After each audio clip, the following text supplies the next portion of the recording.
Buenos días, estimados y estimadas colegas de la Corporación del Movimiento Psicopolítico, Psicología y Salud Mental para Todos.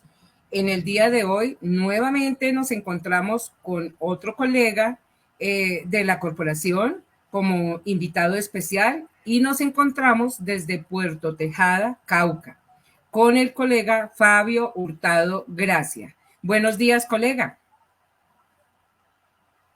Hola, ¿cómo están? ¿Qué más? Mucho gusto. Sí, están hablando con Pablo Hurtado García. Qué pena aquí con el último apellido que gracias. Es García. García. Sí, como dice la colega, correcto, García. Estamos desde el municipio de Puerto Tejada, desde el departamento de Cauca. Para mí también es un honor estar aquí como asambleísta o como, digamos, socio fundador o asambleísta fundador de Correcto, movimiento asambleísta o fundador. Uh-huh. de la corporación, cierto movimiento psicopolítico, psicología y salud mental para todos. ¿Cómo están? Un placer. ¿Cómo estás tú?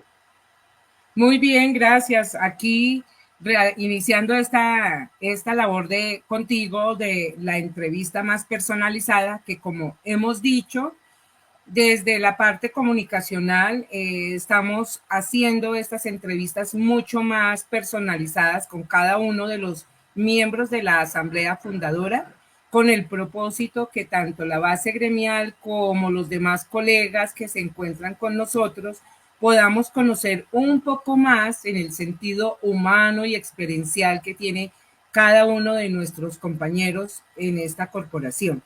Entonces vamos a dar inicio y ese es básicamente establecer y formar lazos como más fuertes entre nosotros y la única manera es dándonos a conocer un poco más como personas, como seres humanos y como colegas. ¿Listo? Bueno, entonces colega, háblanos un poquito más de ti a nivel personal, lo que tú consideres pertinente.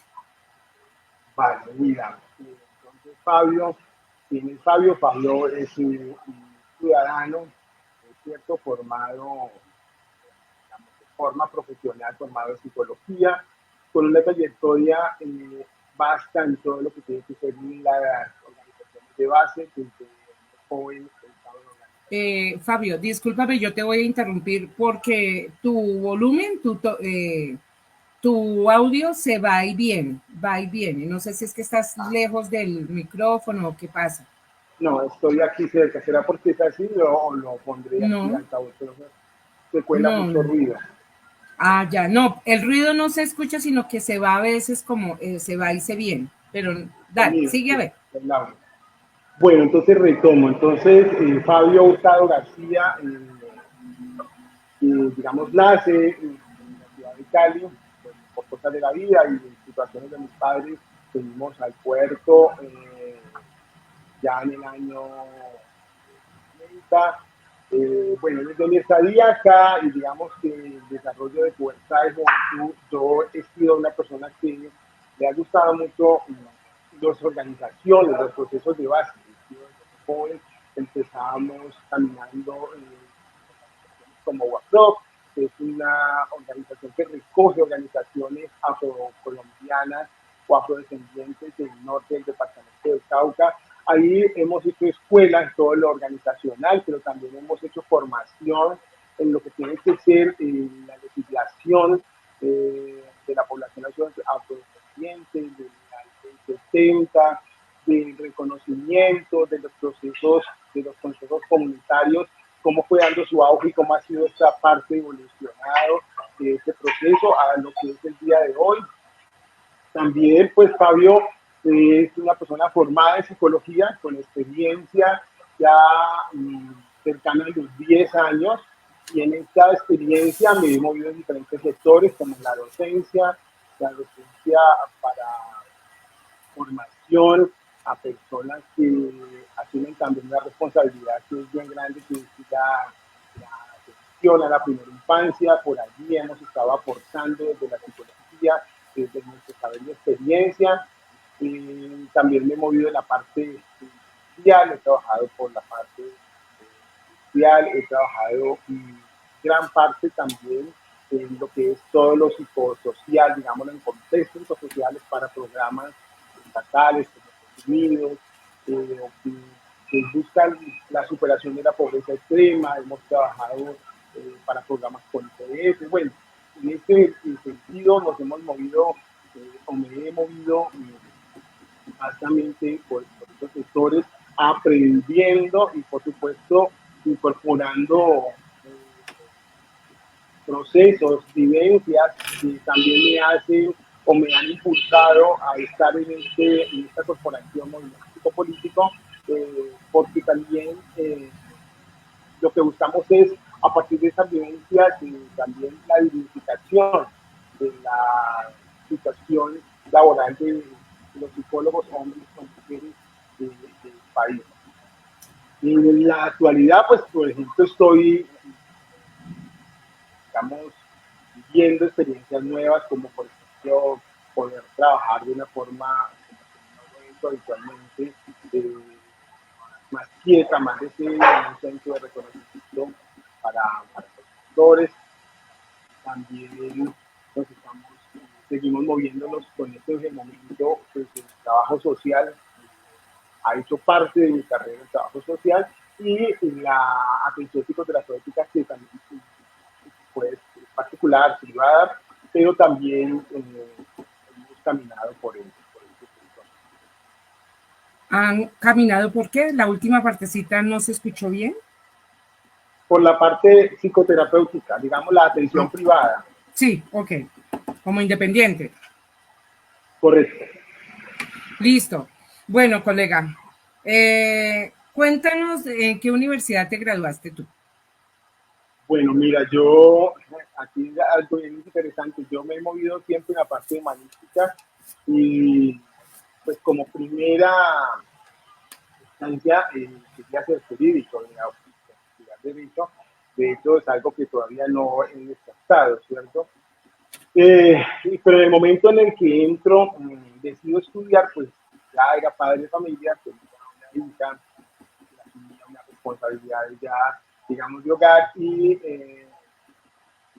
trabajaba. Entonces, yo tenía la fuerte, digamos, sensación, el fuerte llamado a formarme, y pues no lo iba a dejar pasar. Y entonces yo decidí estudiar en ese momento en la Universidad Nacional de Abierta de Casia UNAD, que me facilitaba, me daba, me permitía moverme en lo que en ese momento en mi cotidianidad me exigía, y también era lo que esa misma cotidianidad me permitía. Entonces, pues decidí asumir ese reto nuevo y egresado de la Universidad Nacional Abierta de Cali. Y a distancia. ¿Qué enfoque tiene la UNAD a distancia? O la UNAD como Pues tal. la UNAD tiene un enfoque social, comunitario, pero hay una Ujú. particularidad. Cuando yo fui egresado, las promociones anteriores de titulaciones salían con el enfoque, ¿cierto? Cuando yo fui titulado únicamente con el nombre de psicólogo, ¿no? No con el apellido social, digamos, comunitario, porque ya había venido habiendo unos cambios en los pensus y unos cambios también en las dinámicas académicas del alma mater. Ujú. Ok. Bueno, entonces básicamente tu enfoque, como has dicho, es como humanista. Me he transitado en humanista, pero yo creo que si hablamos de una forma terapéutica, o si hablamos Ujú. de cómo se afronto desde mi profesionalidad, creo que hay cierto grado de eclecticismo, ¿cierto? No tiendo Ya. a casarme con una sola corriente, con una sola enfoque, debido a que, pues, digamos, los contextos y las personas reaccionan diferentes a los estímulos, digámoslo así, ¿cierto? Entonces, pensar que un enfoque humanista nos va a ayudar hasta a abordar, a acompañar, a contener, a ayudar a una comunidad también a organizarse con un solo enfoque, pues digamos que podría ser utópico en la medida que lo pensamos, Ujú. pero si consultamos algunas diferencias en estos eh, diferentes fuentes, diferentes formas, pues vamos a ir buscando dentro de esas mismas los enfoques que más se ajusten a las necesidades que tiene el contexto, que tiene la persona. Claro, ok, listo. Por eso hablas de eclecticismo. Ujú. Correcto. Sí, bueno, ok, no te preocupes. Entendida el tema. ¿Cómo llegaste, colega, al movimiento psicopolítico?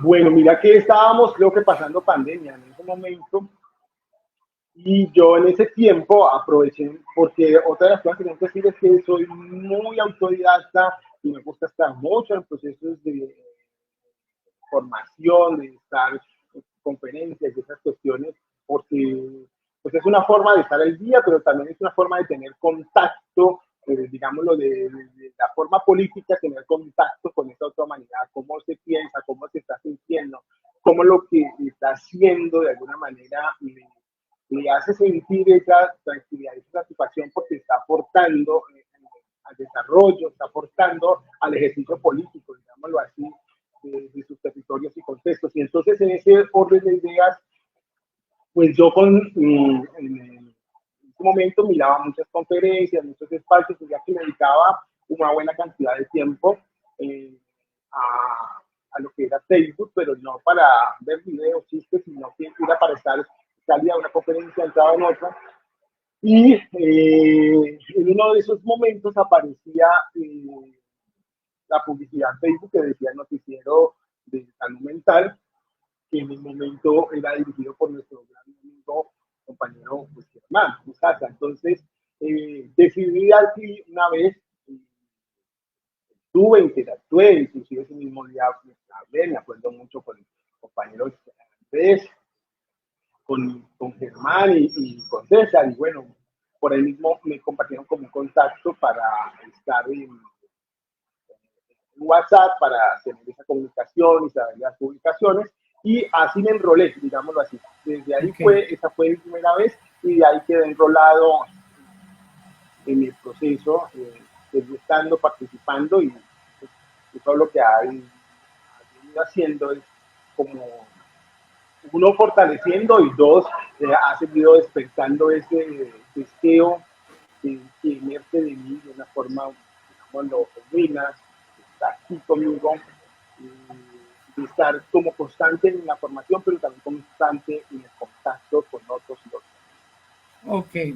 Bueno, ¿qué significa para ti ser parte de esta organización en estos Pues momentos? para mí mucho, es un privilegio porque mira lo que ya vengo diciendo. Entonces, y cuando hablo del término privilegio no quiere decir que sea específicamente porque se goce del privilegio, sino porque conozco la trayectoria, y en el ejercicio de conocer la trayectoria uno podría decir que en ocasiones uno puede hacer ese símil entre lo que dice la Biblia y lo que en la vida de los seres humanos acontece. Entonces, algún versículo de la Biblia dice que son muchos los llamados y pocos los escogidos. Y en esta trayectoria que ha tenido el espacio o la corporación, y que gracias a Dios de la vida yo he estado ahí, he hecho parte, entonces conozco también desde, digamos, desde la experiencia, desde la vivencia, el proceso, pues estar aquí es para mí honroso, por supuesto. Yo creo que a todos y a todas los que hemos pasado por esta entrevista, también Ujú. se nos ha salido esa palabra de que sentimos que nos enfrentamos a un reto, ¿cierto? Un reto grande, porque, pues, digamos, estamos incorporando en nosotros conceptos, estamos incorporando en nosotros visiones de una forma, ¿no? De poder ver e interpretar nuestra cosmogonía. En este caso, pues esta forma está directamente relacionada con lo político, y no lo político como la contienda electoral, sino lo político como las formas de asociación, las formas de desarrollo que tienen las sociedades, los estados y los territorios para poder alcanzar unos bienes comunes, unos objetivos comunes que propendan, obviamente, por la calidad de vida de todo el colectivo en el que está. Entonces, entendiendo esa política, ese término de lo político así, eh, ese reto grande en el que estamos, pero también ayer escuchaba que voy a utilizar esta palabra porque cuando digo reto inconscientemente, pues viene a mi cabeza el término temor, y cuando iba a hacer la intervención aquí de la palabra es porque el inconsciente me está enviando la palabra temor. Entonces, y escuchaba ayer que, digamos, la forma de uno vencer los miedos es amar mucho lo que hace, ¿cierto? Y dentro de eso, de que decían, pues,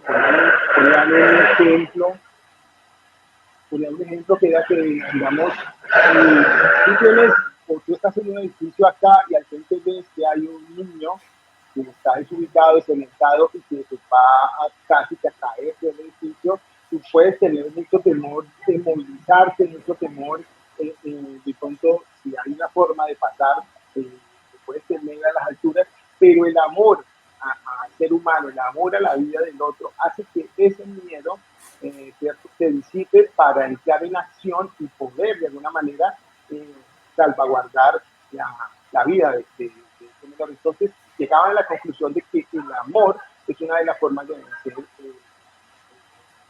vencer el miedo, porque va a ser el motor que nos va a impulsar a la acción. Entonces, me siento honrado, me siento contento y por supuesto con mucho amor para la corporación, con mucho amor para las personas que aquí están y por supuesto entendiendo que ese amor es filial, pero pues, es un amor que también está aquí puesto para que podamos, o yo poder, en este caso, que yo poder enfrentar los retos a los que estoy percibiendo desde mi identidad, que son los que me voy a enfrentar en este movimiento político. Obviamente estos retos que pueden en algún momento coincidir con otros, pues ya no serían solamente míos, sino que serían de algunos de las personas del colectivo. Entonces, sí. entonces ¿qué? El eje sería entonces para todos y para todas sería el amor, porque si amamos este, este epicentro llamado corporación, si lo amamos, pues vamos a reducir ostensiblemente los miedos para enfrentarnos a los retos. Muy bien, colega, qué interesante.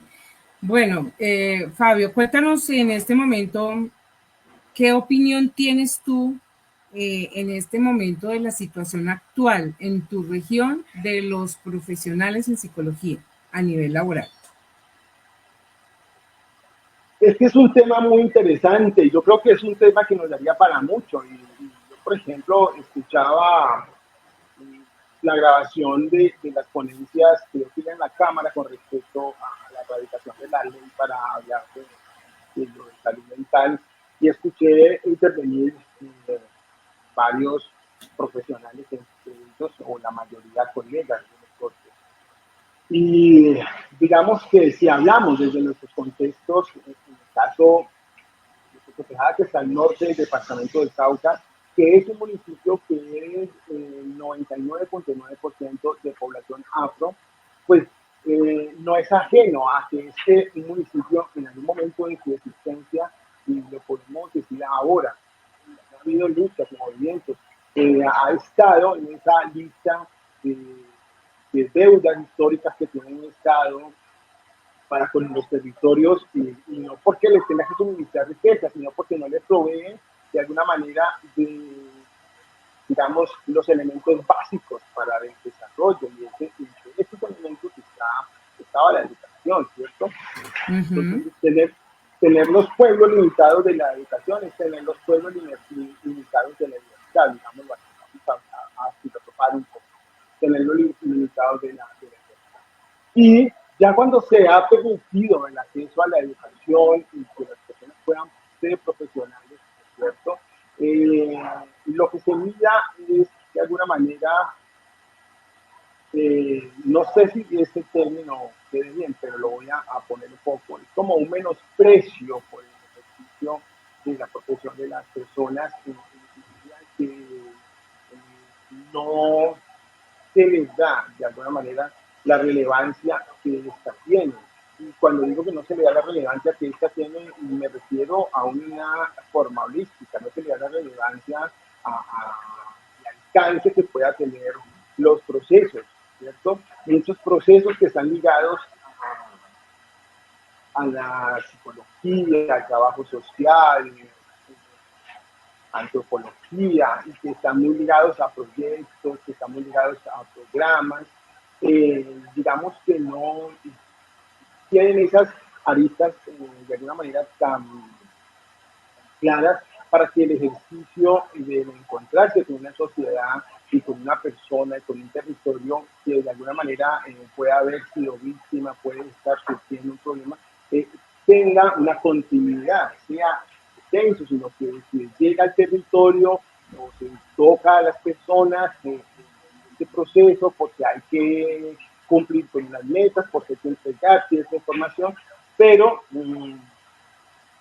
no se le da un proceso de continuidad a este trabajo que se hace, ¿cierto? Otros me dirían, sí, pero en algunos momentos, en los contextos, cuando se encuentran personas que están muy necesitadas, que están muy urgidas, pues se sabe que existe formatos de atención. Necesitamos a estas personas a que reciban una atención psicológica y todo, porque no es el proceso. Y digamos que esa sería la forma de decir, entonces el proceso tiene continuidad, porque tú detestaste, pero esto interviene, que es lo ideal y que ojalá así sea. Pero en la praxis, en la vivencia, pues sabemos que muchas veces no es así y que definitivamente muchos procesos que se hacen y en los que hemos podido estar involucrados los psicólogos y las psicólogas, no como artífices, pero también sí, digamos, como peones de eso, es mover unos recursos,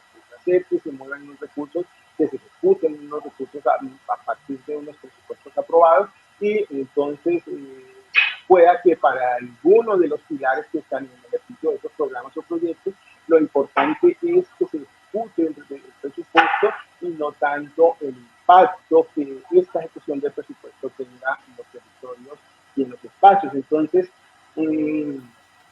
eso ya por el lado hablar un poco de lo experiencial, de lo práctico, de la praxis, de la vivencia, ¿cierto? Un poco de la parte de la profesión, pero ya también tendríamos que hablar, y este es un tema muy extenso que solamente lo voy a mencionar, que no entraría en detalles, las situaciones salariales. Y quiero aquí Sí, traer también a reflexión lo que escuchaba un poco en esa ponencia de la ley de salud mental. Y porque, mira, ¿por qué lo pongo? Porque están interviniendo psicólogos y psicólogas en la ponencia y cuando van a hablar de la dignidad salarial o se está hablando del impacto socioemocional que puede existir en las personas y por eso tanto profesionales como no profesionales pues, tenemos que cuidar nuestra salud mental.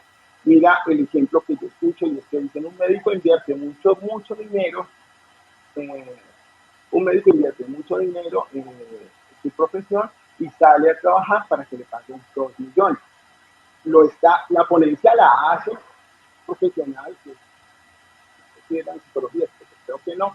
Entonces, toma ese ejemplo, pero si estamos hablando de la salud mental, no podríamos ir tan lejos, no tendríamos que decir que es un médico, tal vez los psicólogos y las psicólogas no utilizamos tantos recursos para ser profesionales como lo hace un médico, ¿cierto? O una médica, pero igual invertimos recursos y si estamos hablando de inversión, pues uno se supone que tiende a buscar cómo recuperar esa capital invertido.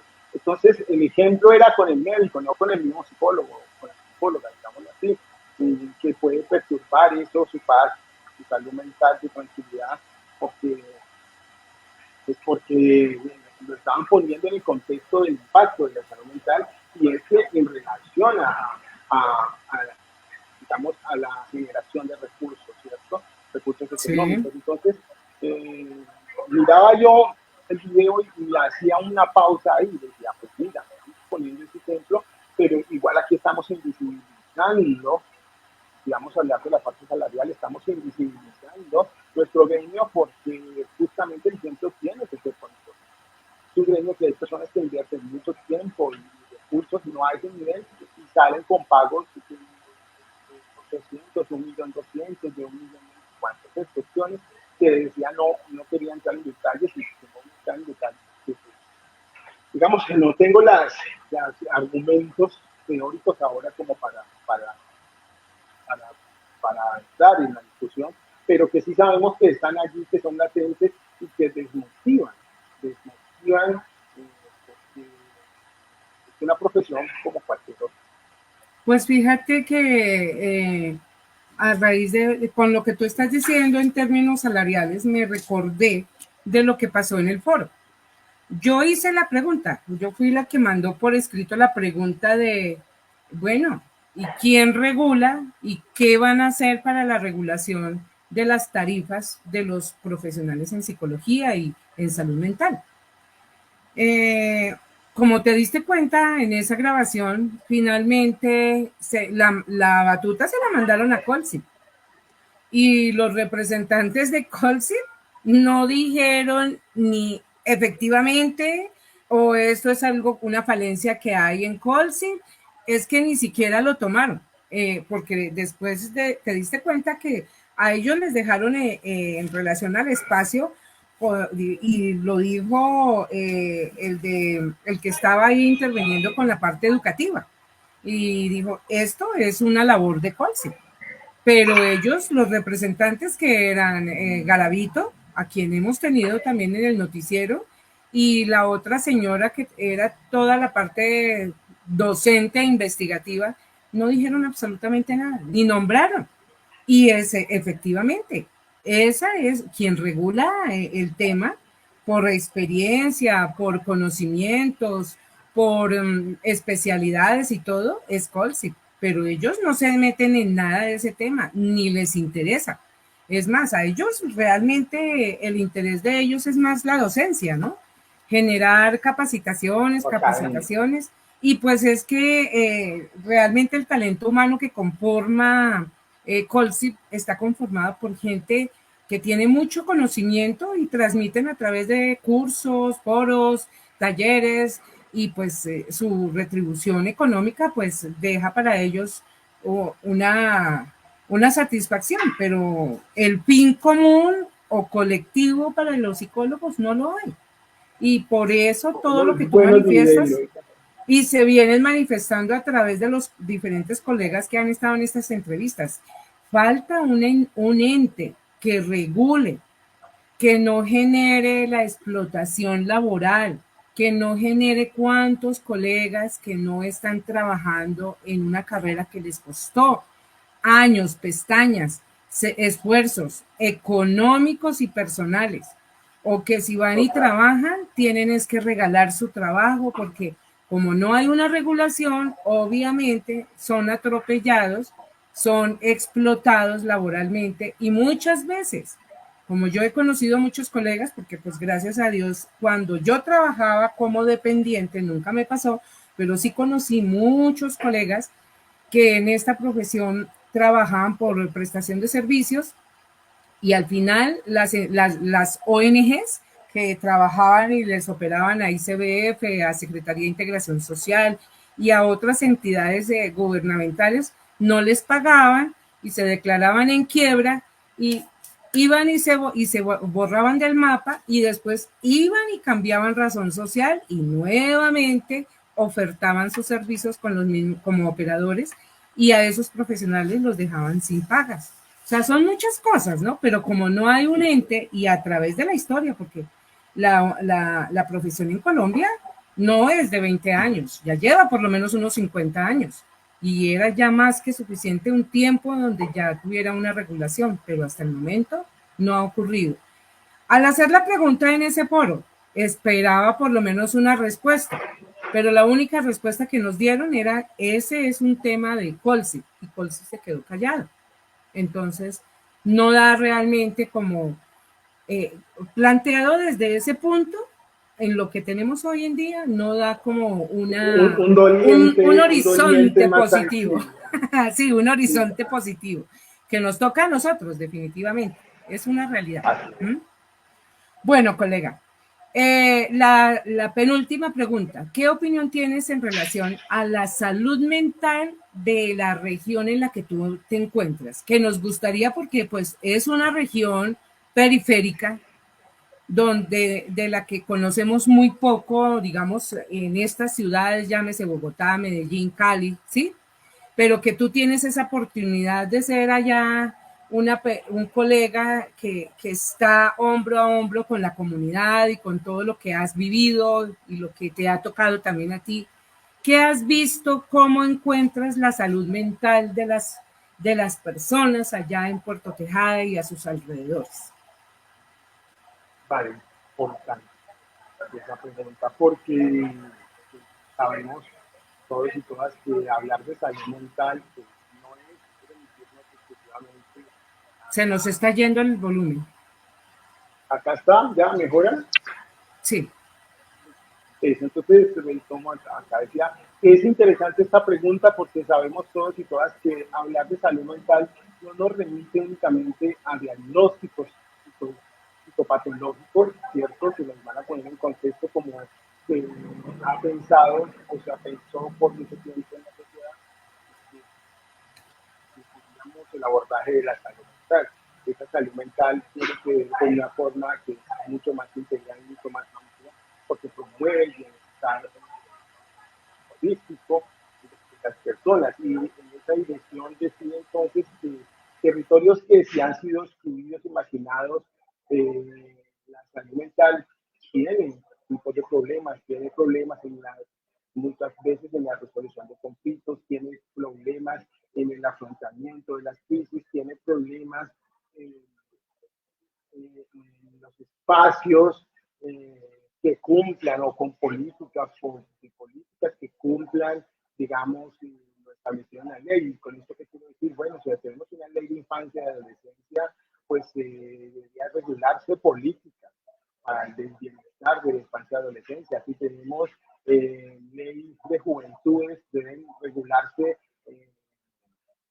políticas públicas para el bienestar y formación y el desarrollo y ocupación de esos jóvenes y jóvenes, y así lo podríamos decir con adulto mayor, y etcétera. Entonces, si lo miramos de la forma como la misma expresión salud mental nos lo pone, que es algo muy amplio, obviamente hay muchas cosas por hacer, hay muchas cosas por hacer, y no podemos tampoco digamos, invisibilizar, porque si estoy hablando aquí de visibilizar un poco nuestro quehacer y nuestro, digamos, aporte, aunque ya pues lo podemos invisibilizar, que obviamente en los territorios, y que no solamente en los territorios o en la periferia, sino que esto ha sido en las regiones, pero también a nivel, de una fuerza, a nivel nacional se han venido desarrollando acciones que buscan eso, para no dejar esto como que no está pasando, sí, sí está pasando, pero obviamente nos falta hacer cosas, nos falta ajustar espacios juntos para que sean mucho más efectivas esas acciones que aporten a esa salud mental de los territorios. Porque los territorios, y yo creo que aquí y en todo el país y a nivel mundial hay unas proyecciones exorbitantes para hablar un poco entonces de la salud mental desde lo psicopatológico, y entonces aquí ya hablaríamos un poco de ansiedad, depresión, son las situaciones que están más de moda. Y esto no es gratis, esto tiene que ver por la forma sociopolítica en la que se está desarrollando el mundo, por la forma sociopolítica como se está desarrollando nuestro país, por la forma sociopolítica como se desarrolla nuestra región, por la forma sociopolítica como se desarrollan los municipios. Eso tiene que ver también con eso, que podamos decir que esos son de los trastornos o de los procesos que hablando desde la salud mental, desde el punto de vista diagnóstico, podemos decir que esto está creciendo también mucho. En mi territorio no conozco tantos casos, pero sí conozco algunos puntuales. eh, lo que estamos hablando de la bipolaridad, ¿cierto? Como estábamos hablando ahorita, por ejemplo, de las leyes, y que con ello la de salud, y que con ellos, digamos, las políticas públicas Entonces, como estamos viendo también muchos de nuestros adultos mayores que están empezando a tener Alzheimer, que están empezando a tener unos tipos de demencia, qué está pasando con este cuidado ahí que hemos descuidado. Para no dejar esto únicamente, porque a la hora de diagnosticar siempre se va a decir que es un cúmulo de factores que van a permitir que se desarrolle esta psicopatología. Entonces, si hay un cúmulo de factores, entonces sí nos podemos hacer la pregunta, ¿qué estamos haciendo? ¿Qué nos está faltando para reducir un poco estos niveles, ¿cierto? Y aquí no lo digo solamente de forma local y territorial, sino que lo hablo en forma general. Ok, bueno, y para terminar, dos consejitos que tú quieras proporcionarle a los colegas de la base gremial y también para los demás colegas que estamos conformando en estos momentos la corporación. Bueno, yo creería que aquí ya dije uno en el transcurso de esta buena tertulia, esta charla como entrevista, y uno es amar. Concentrémonos, digámonos, sintamos todos los días que amamos esta corporación, que amamos lo que con ella se va a lograr. ¿Para qué? Para que podamos ir venciendo esos miedos que se nos afloran, a veces no nos dejan avanzar. Entonces, amar el espacio.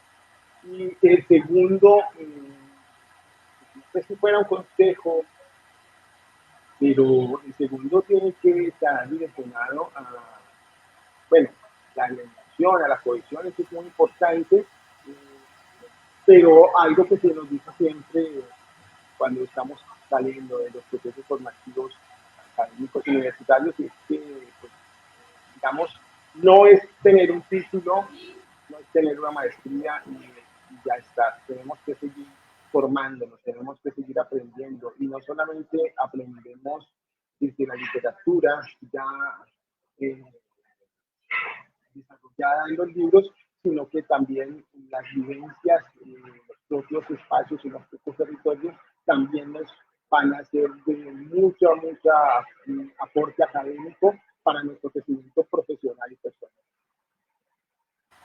Ok. Bueno, colega Fabio, muchísimas gracias por toda esta contribución. Ha sido muy valiosa y enriquecedora. Como yo te decía, cada persona es un mundo completamente diferente. Las preguntas pueden ser las mismas, pero finalmente el desarrollo y el contenido lo da, la marcada diferencia la da la persona como tal.